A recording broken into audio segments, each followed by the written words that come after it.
In this week's DCS SITREP, I get to grips with the F4U 1D Corsair by Magnitude 3. Eagle Dynamics drops their massive annual summer sale with savings of up to 50% off. The ED team are now at the 2025 FlightSimExpo along with various other vendors and developers, and one lucky winner will be receiving their own copy of Magnitude 3's F4U 1D Corsair, courtesy of me, Prickly Hedgehog, and the DCS SITREP.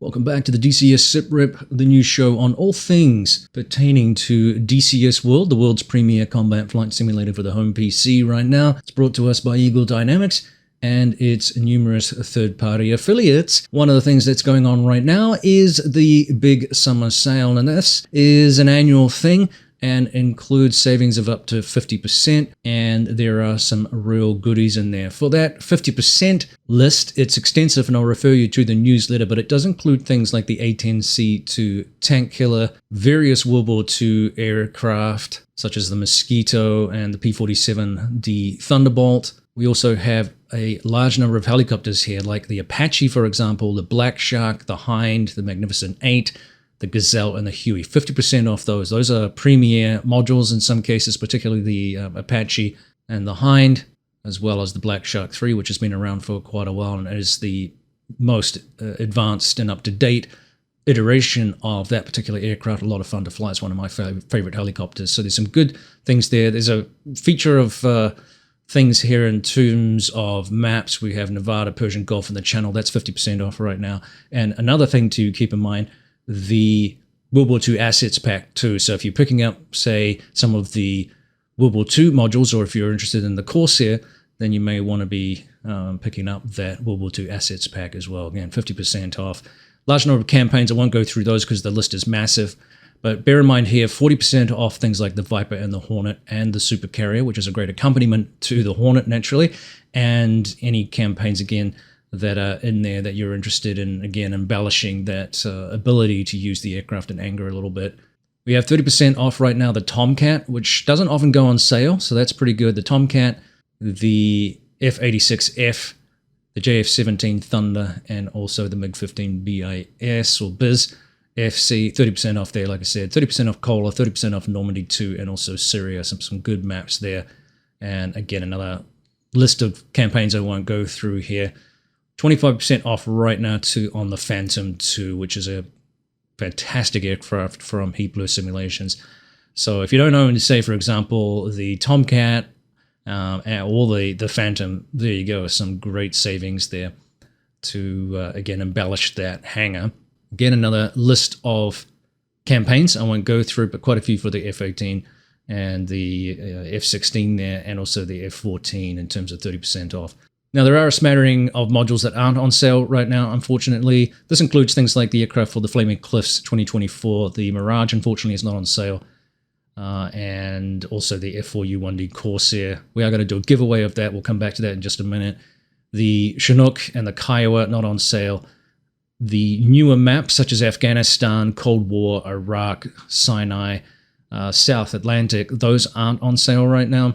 And there's a variety of campaigns that aren't on sale right now as well. So, nonetheless, a really good opportunity to, as I said, embellish your hangar, embellish the repertoire of perhaps of maps or campaigns that you have to accompany some of those aircraft. It's always a good time to wait for the sales and chip off a little bit of money, because let's be real, it's not a cheap hobby, and none of the modules are overly cheap, and you've still got to factor in the hardware that you've got to buy to run the game. So any opportunity there is to save a little bit of money, it's worth taking an advantage of that particular opportunity. So good one there.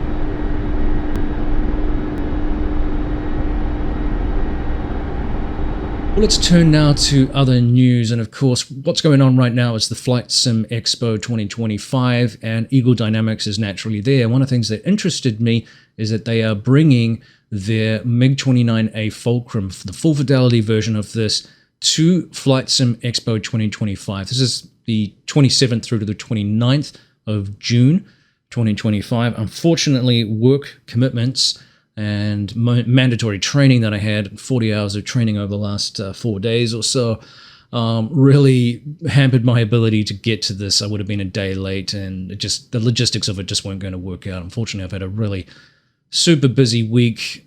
The metro here, as you can expect, I'm sure many other towns and cities in your area, this time of the year is construction season. So I was having hour-and-a-half drives or more home from the location that I was in the northwest metro of the Twin Cities here, and it was a nightmare getting home. We had a pretty decent bout of torrential rain, which flooded the roads too, so it was just a nightmare getting around anywhere in the city. So I was exhausted this week, really was. It's a long time sitting there for long periods of time and absorbing a lot of information. So that put a damper on my week, but I am excited to see if we can get any clips perhaps of this MiG-29A that Eagle Dynamics is doing. Right now it's available to view, I guess, at the Rhode Island Convention Center. And if you want to go take a look at that, you want to also check out the WinWing booth, which is partnered up right now with Eagle Dynamics, along with Pimax as well. There are quite a few vendors there. The other team that are going to be there are Grinelli, and I talked to Grinelli a little bit, and he was saying, we were both in agreement, it's a shame that I can't be there to see their booth as well. So they're showcasing, remember, the F100D, which we did an interview about earlier this year about the development process of that, which is clearly coming along. It's very exciting to see that aircraft. So we've got lots of projects being worked on right now. We've seen rather fantastically the release of this F4U-1D Corsair. We have things like the LA-7 coming out. We're still waiting for the Hellcat from Eagle Dynamics. We're still waiting for more assets for the Marianas Islands. Marianas Islands, by the way, is looking really amazing, that 1944 version. So some really interesting things to look forward to. So the team, getting back to the MiG-29 though, the aircraft will be paired with WinWing's new grip that is meticulously modeled for their high-resolution 3D scans of the real MiG-29A. The demo will focus on the current flight model build and standard avionics, giving you a first impression of how the fulcrum is shaping up. So in other words, it's still a work in progress. There's still some things that they are tweaking, so we're not quite ready for a release. But if it's good enough for public showcase, we're obviously at an advanced stage. They'll probably get some feedback from people as well. Several advanced systems such as the updated HMS, or the helmet-mounted sighting system, the SPO-15RWR, and engine model upgrades are still deep in development, they say, so not all features will be present in the show build. But they're confident enough to showcase it again publicly, but some of these other systems are not quite ready. The timeline on those things, difficult to know. The HMS is probably not that advanced. Obviously, work on the RWR. Engine model upgrades, again, hard to know how much work is required around that and what those things specifically need development on or work on. So we're still a little bit in the dark as to exactly when this is going to be released. But I suspect that they're very, very close. Otherwise, why bother doing this showcase? It's an interesting one to showcase. It's not the Hellcat that they're showcasing, so that must be further down the track, which may or may not be expected, or it's just not worth showcasing at this point in conjunction. Probably more people interested in the MiG-29 anyway, as a flashier kind of aircraft over the Hellcat. The World War II birds tend to be a slightly smaller niche, with no disrespect to those aircraft. I think they are valuable in the game. And the World War II aircraft are, it's nice to see some injection of new aircraft in that area to boost the support around that. But again, there's a lot going on here. So yeah, it'll be interesting to see what feedback we get. And again, we can speculate only at this point as to when the MiG-29 is going to be released, but I'm very excited about that.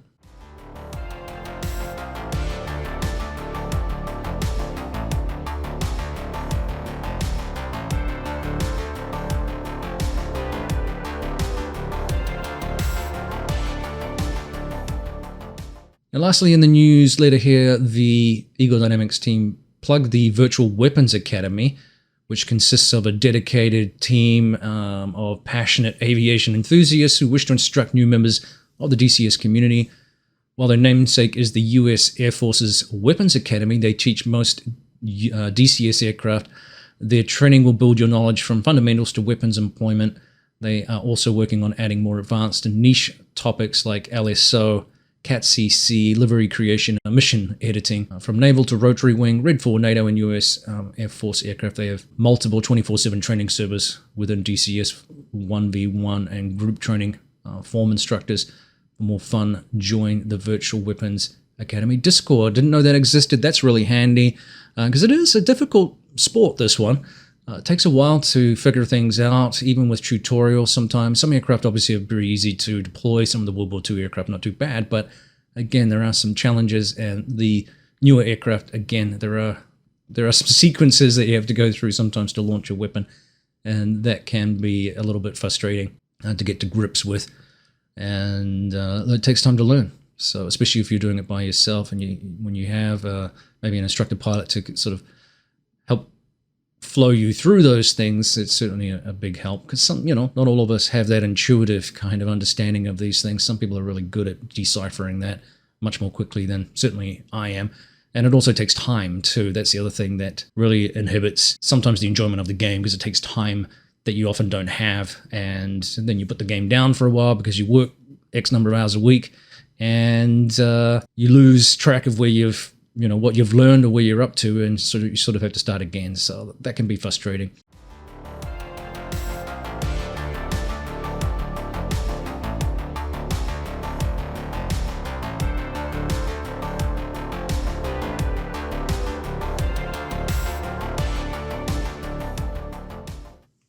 Well, let's talk a little bit about the F4U-1D Corsair by Magnitude 3 and whether or not I recommend the aircraft. We'll do a giveaway right at the end of this little plug. I like it. I think it's a great aircraft. I think it has some nuances, like all of the World War II aircraft, that you have to overcome. I've seen some criticism of the sensitivity and quirkiness of the flight model, and I think one of those could be attributed to the way in which mass is used in the game, which I think is very hard to recreate. And I think it is one of the challenges of the World War II aircraft. So whenever you have a lot of mass at the front end, you're going to have a very twitchy rear end because there's very little weight in the rear of the aircraft. This particularly is present when you're at low speed. You've got less lift on the wings, and so controlling the aircraft becomes a little bit of a handful. Again, it wants to sort of pirouette around that mass at the front. And so the aileron controls, or certainly the pitch controls, and the rudder control, rudder authority, is very twitchy around that rear end because you've got this bobbled mass. If you imagine it sort of being on a pendulum with lower mass or lower lift effects, if you like, on those wings, and you get this sort of bobbly effect because there's so much mass at the front. And you've also got an engine that delivers a massive amount of torque, as I said last week. It effectively wants to pull the aircraft around itself. The only thing that's stopping that, of course, is the mass of the wings and the lift that those provide. But otherwise, if there wasn't there, that there's enough power for the engine to probably turn the aircraft completely around on itself. And so you get this sort of bobbly effect. So there has been some criticism of that. I don't know. I mean, I can't really testify to the accuracy of the particular flight model, but I think that is a feature of a lot of our World War II aircraft, where you have a very big engine up the front, and you've got this huge amount of torque. And the issue is particularly prevalent at low speeds, where you're coming into the boat, and you also have limited time, and you are maybe yanking on the stick too much or trying to control the aircraft using the throttle. And if you're not judicious with all of those, you definitely are going to get some pretty wild experiences. It becomes a challenging thing to control, and one I'm certainly still learning.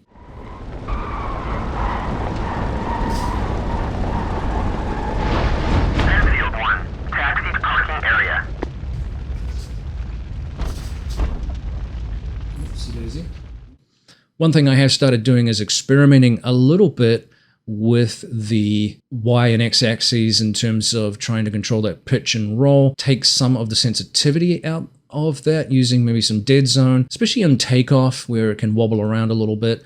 And everyone's controls are a little bit different depending on how you set it up. The different systems that are available out there is going to provide some variation. So what you're experiencing is not a direct correlation to the linkages and the hydraulic system or whatever else you want to call it that's in the aircraft. And again, bottom line, I don't have a reference point for what that might look like. I've never flown the real aircraft. I've not flown any of these aircraft. So any kind of direct comparison to realism is a little bit of a speculative guess, right?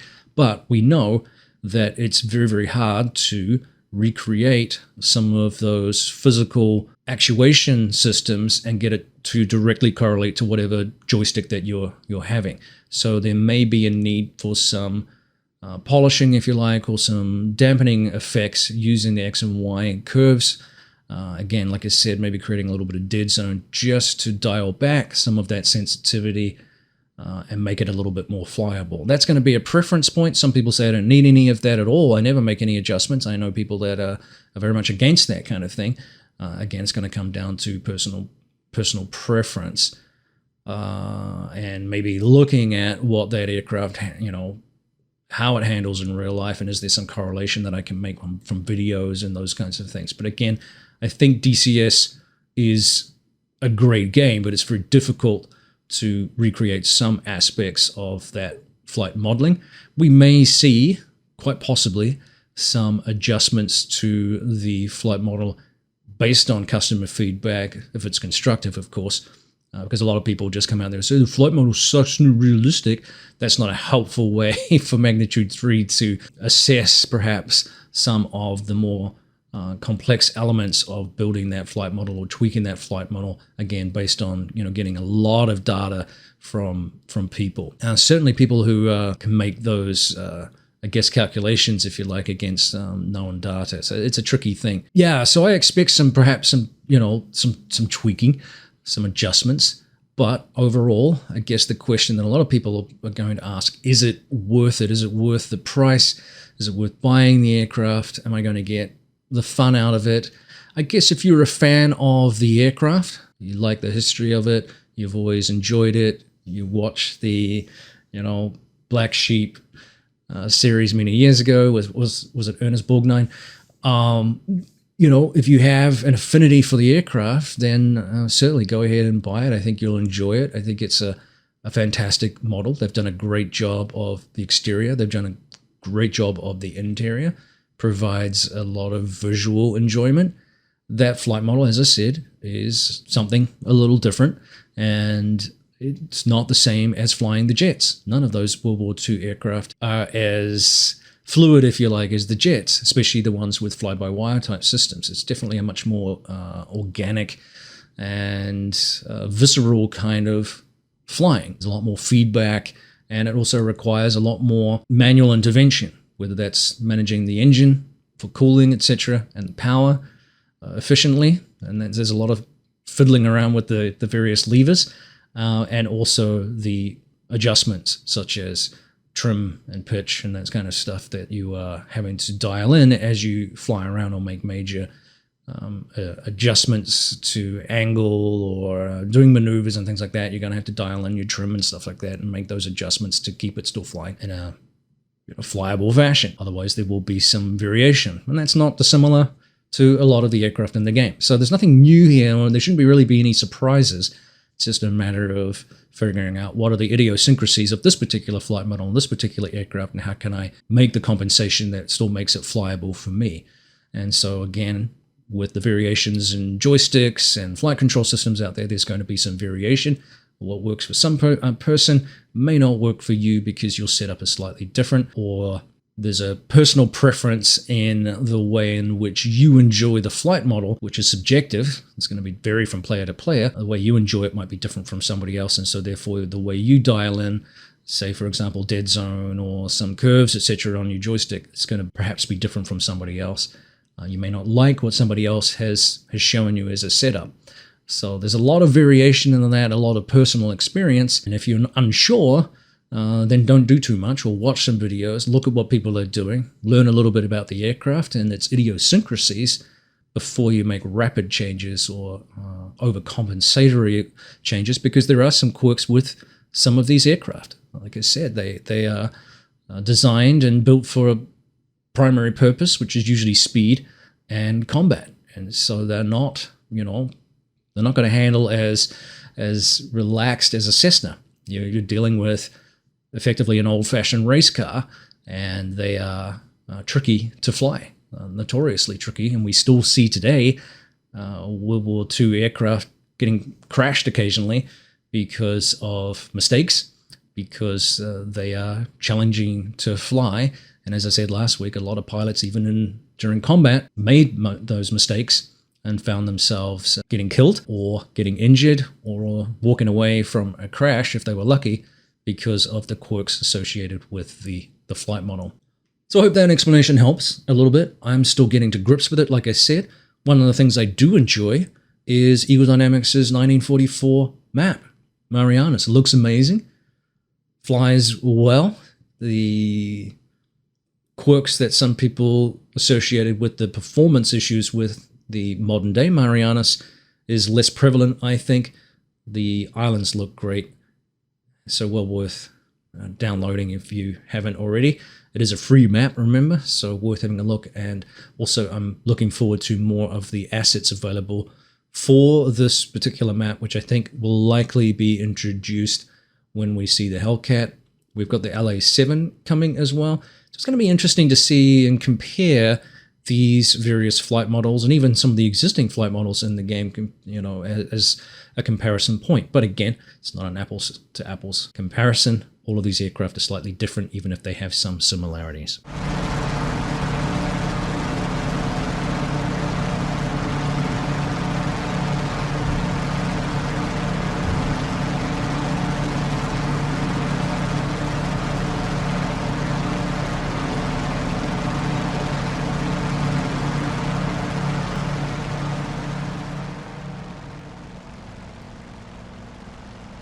Alright, well, let's pick a winner here for the F412 Corsair 1D variant from Magnitude 3, and that person is Ham3ED.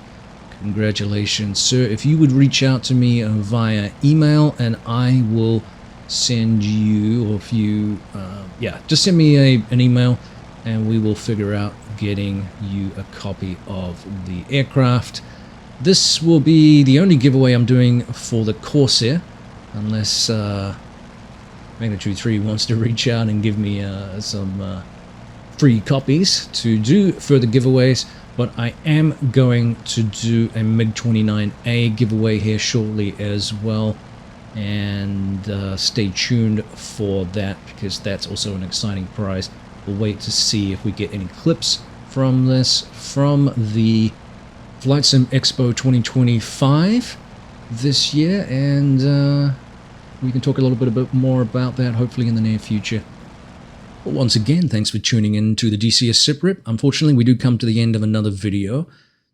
Don't forget to pick up the advantages of 50% off on some products for the summer sale with DCS and Eagle Dynamics.